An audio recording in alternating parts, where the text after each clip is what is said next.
one nation, under God, indivisible, with liberty and justice for all.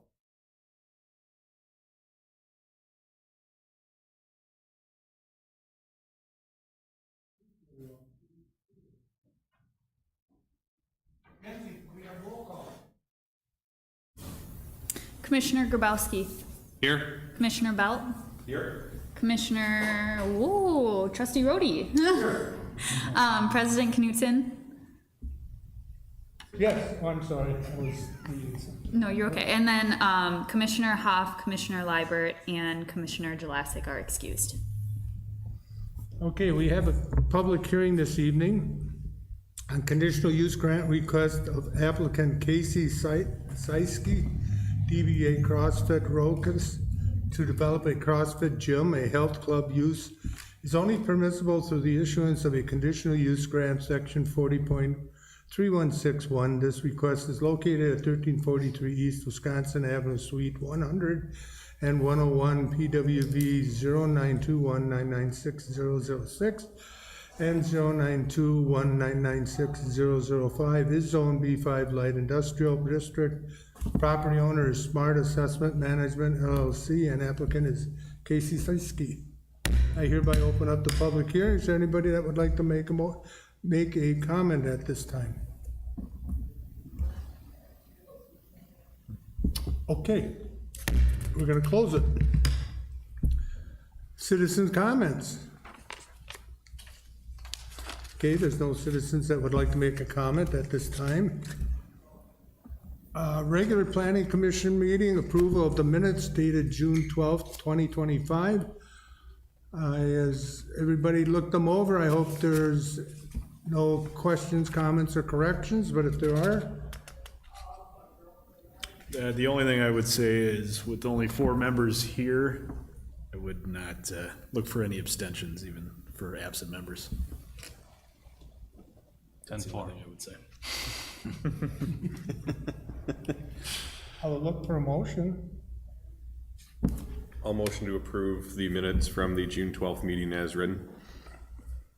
Second, Roy. Okay, we have a motion and a second. Any discussion? All in favor, say aye.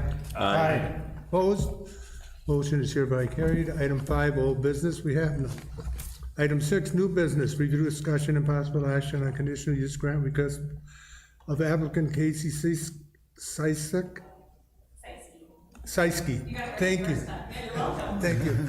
DBA CrossFit Rokius to develop a CrossFit gym. A health club use is only permissible through the issuance of conditional use grant, section 40.3161.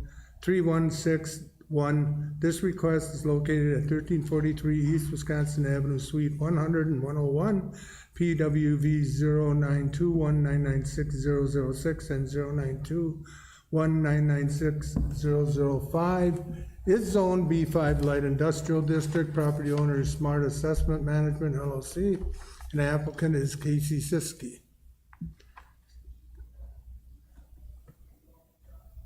Yes, sir. Thank you, Mr. Chairman.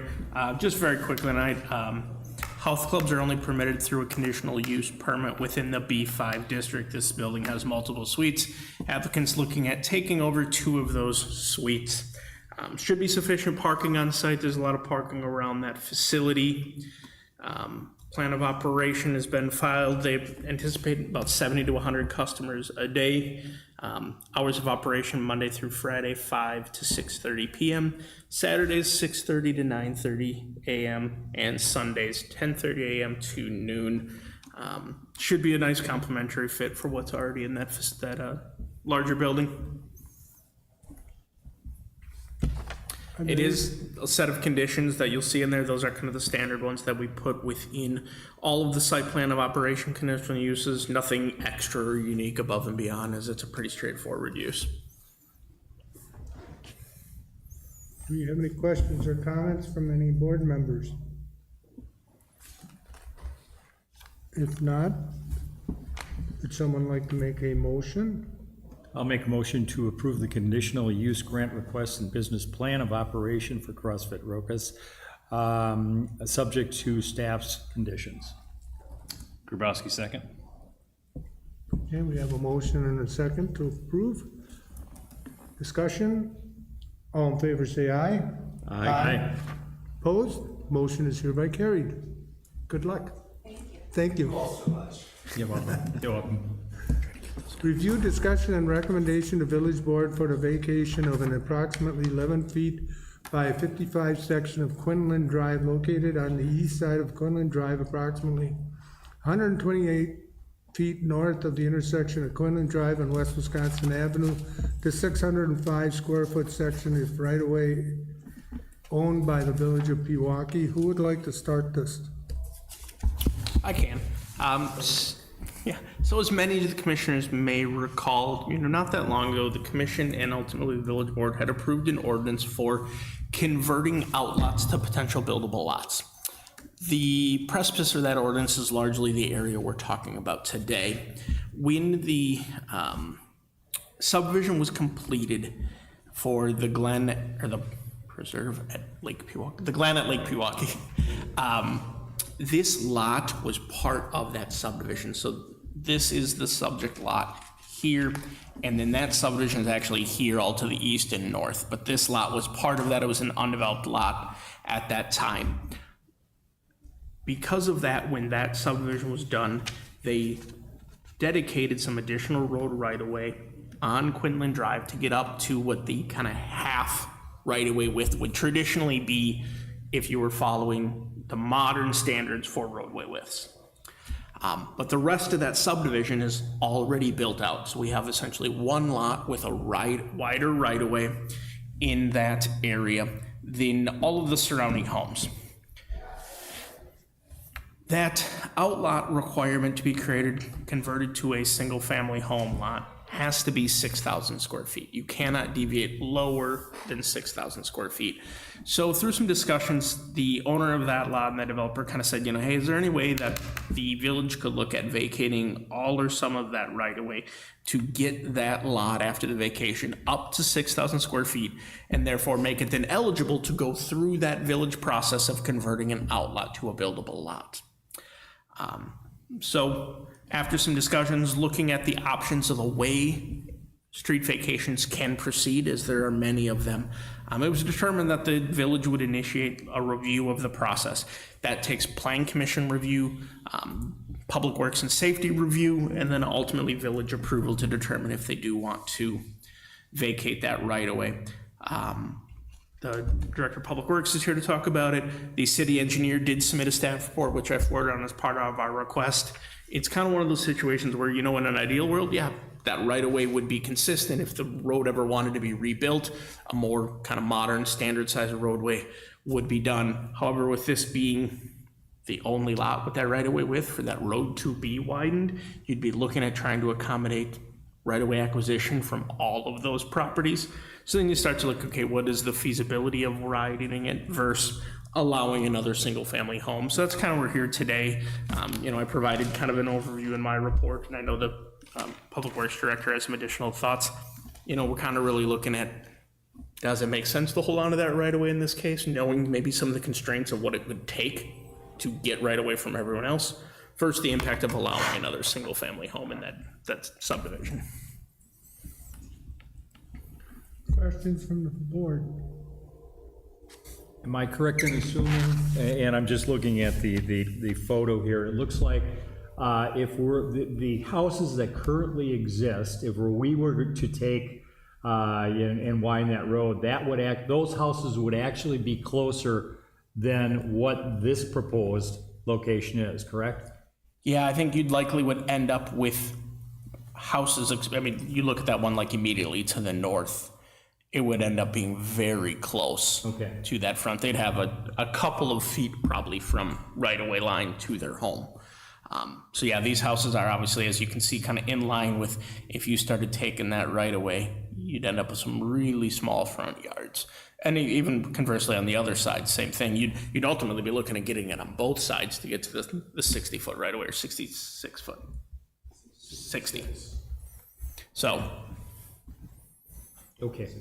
Is Dave going to have a chance to talk about what we just received? Absolutely. Yeah. Microphone's yours, sir. Don't forget your name and address, Dave. Yeah. Dave Beekle, 1000 Hickory Street. So Matt asked for some public works comments. So I looked through what was being submitted, and the existing right-of-way width in front of this property is 49 feet. Ideally, it looks like the intent with that 11-foot dedication was to get it out to 60 feet. 60 feet is more of a typical right-of-way width that you would see on a new subdivision. But in this case, this is something different. There's already existing houses along here. And so that's some comments there. Let's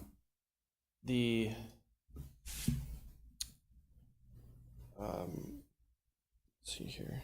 Some of the other things going on here. If you've ever driven down that street, on the west side, there's no parking all along there. That probably developed over time due to not being safe enough to have parking on both sides plus two-way traffic. So on the east side, there's no parking for the first approximately 25 feet after you turn off of West Wisconsin. And, you know, people may be used to seeing the school bus parked there all the time before it, you know, while they're in between breaks. But you never know in the future, that might be something else they have to add in there to extend no parking down the street, or just leave it the way it is. But a lot of time, if you sit there and watch, you'll see that there'll be two-way traffic. There's really not enough room to have additional parking on the east side of the street and two-way traffic.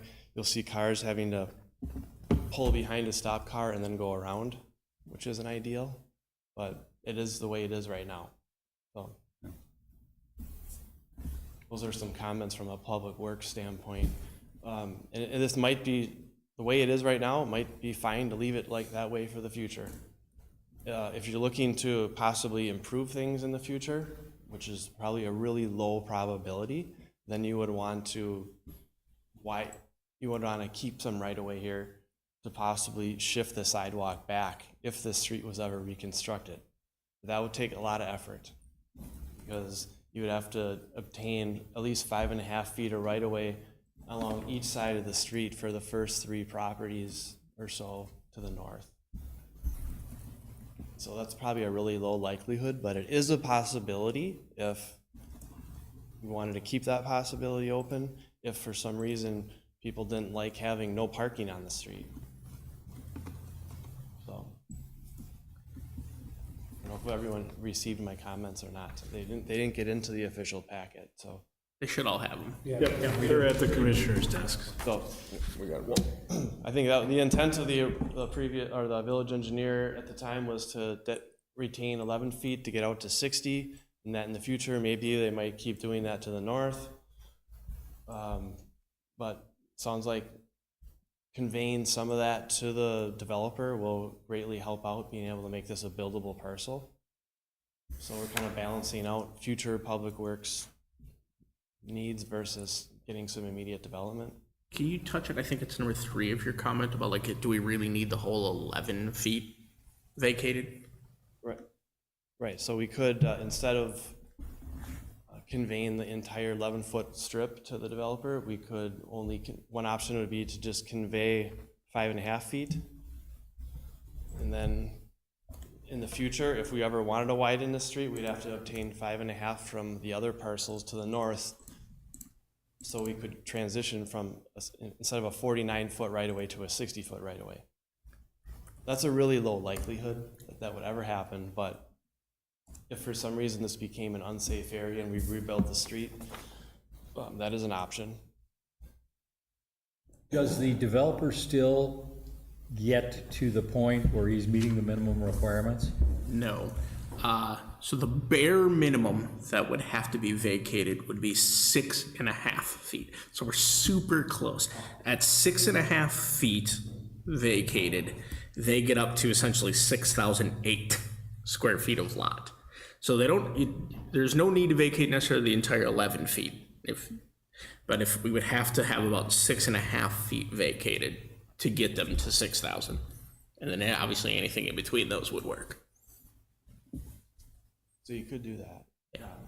And then retain 4.5. Yeah, if you look at, I'm on the GIS, if you go to Dave's point, if you go north on Quinlan at Kettlewood Courts, it does flare out to the full width. So it's really just this bottleneck section of like a block. And, 10, 12 houses. the old guys will be able to tell you now, Quinlan used to be a dead end. It would only go down about the 4 houses that you're talking about. And, you know, they built them that close together, and then there was an entrance where we're building right here. That was the entrance to Old St. Mary's Church and to the school. From that side. That empty lot is. Yeah, they'd empty lots, yeah. Interesting. Then the new road was put in where, just down the way, and that one was shut down. Sure. Yeah. So, The other option at a bare minimum is to, I'm used to, so the right-of-way line could, go, you know, if you release the entire 11-foot strip, the right-of-way line would be right at the back of sidewalk, which is common in a lot of places too. I prefer, on a new subdivision, I always try to get so that the sidewalk is at least a half a foot to a foot inside the right-of-way, so that when we go and do sidewalk removal and replacements, we don't rip out all the lot corners all the way down the line, which happens. And then everyone loses their front lot corners, and everyone wants them replaced, and no one's certain. You know, it's just a huge mess. So if we were to go ahead and just do what we were gonna do, and that was to release the 11 feet, the sidewalk would remain there. They would have to get well, actually they wouldn't, because they own the land. They would be able to put in a driveway, and the sidewalks would still be there. They'd have to put in an extension on the driveway and whatever, but the sidewalks would still stay there. yeah, they would rip out the sidewalk right in front of the driveway approach, probably a panel or two on each side, because they might have to dip it down. When the sidewalk is that close to the back of curb, usually, you know, that's what the cases where you get the really steep driveway approach, and then the car bottoms out if you have a lowrider or something. So, So we just need 6.5 feet though to build it, right? 6.5 feet would get them up to a buildable lot. Is there enough room on the other side of the street to get property to widen the road?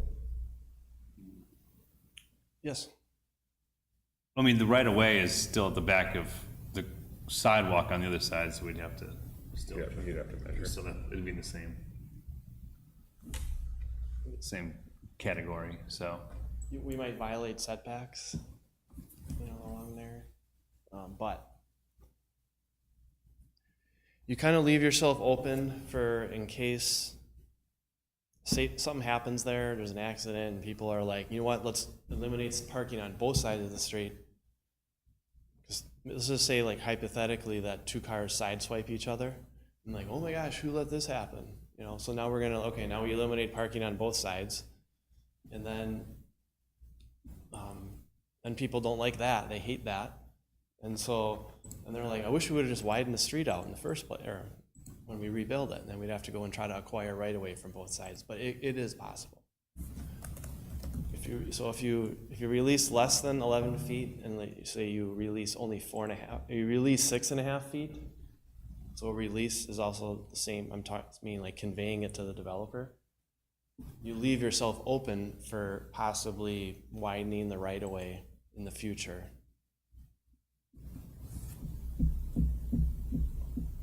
Would you be all right if we did 6.5?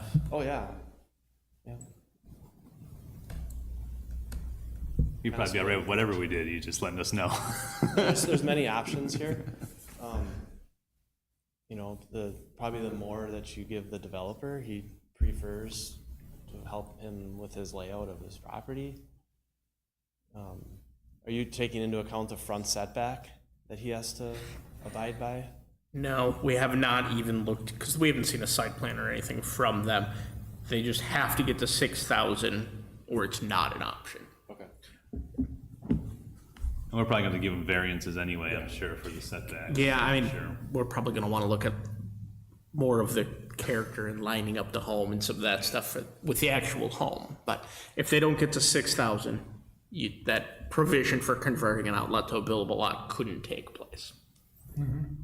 So we have to at least convey them 6.5. You'd like to keep at least a foot from the sidewalk minimum, so it's easier for replacement. But Your preference would be 3.5 though. So it would be 6.5, 11 minus 6.5 is 4.5. 4.5, so it'd be vacating. Ideally, that leaves the village the most options in the future. Okay. If, for some reason, a safety situation developed there and all the neighbors like, you know what, this would be so much better if we all gave the village 4.5 feet and we could. What world are you living in, Dave? That's what I was thinking too.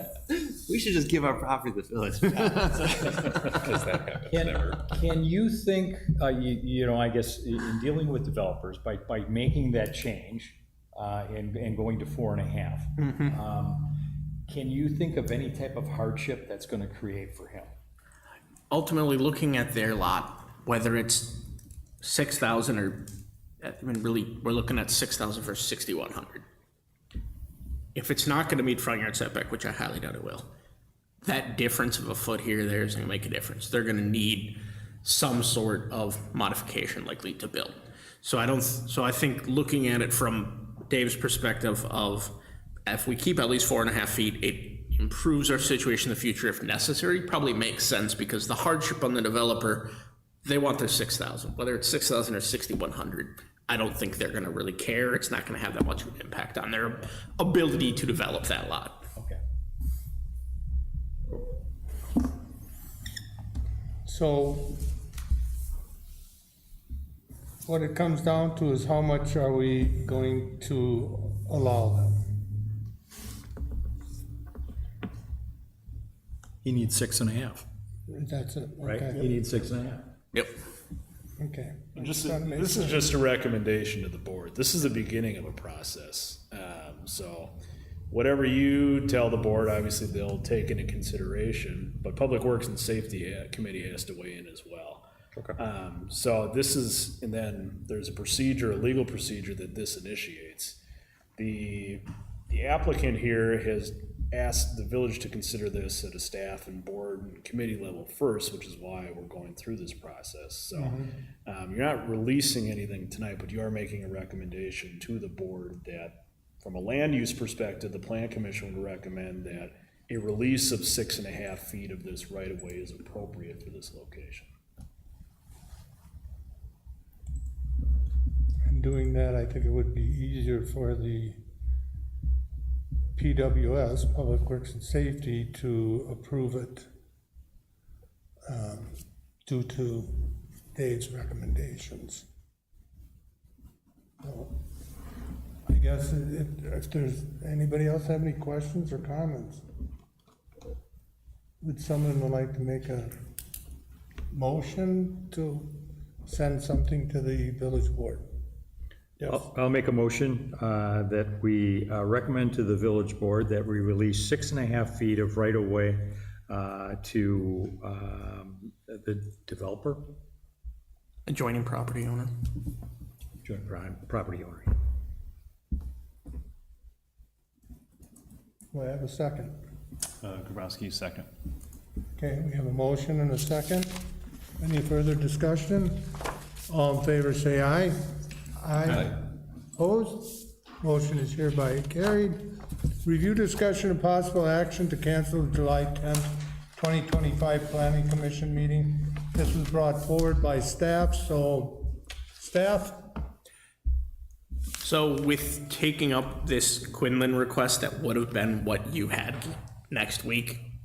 We were gonna meet tonight anyway, so we just bumped that forward a little bit. And there's no need then to meet next week. We have a couple of things in the pipeline for August. But with moving the Quinlan to today, it didn't make sense to meet again next week. So there'll be nothing on the agenda. Yeah, there's no agenda, there's no items for next week, so. Doesn't that just cancel itself? It does, but in the normal course it does, but we put it on for Yeah. action, so. I'd like to make a motion. Just gonna say, you're gonna have to lower your budgets by $20 then too, just so you know. That's right. No forget. Go through. Are we getting paid? Is it? I didn't think that went through yet. Oh, it did, yeah. I'd like to make a motion to cancel the July 10th planning commission meeting. Second, Belt. Okay, we have a motion and a second. Any more discussion? All in favor, say aye. Aye. Opposed? Okay, since there are no more citizens here, I'll go right to adjournment. Motion to adjourn? Second. All in favor, say aye. Aye. We are hereby adjourned. Thank you, everyone. Appreciate you coming tonight on this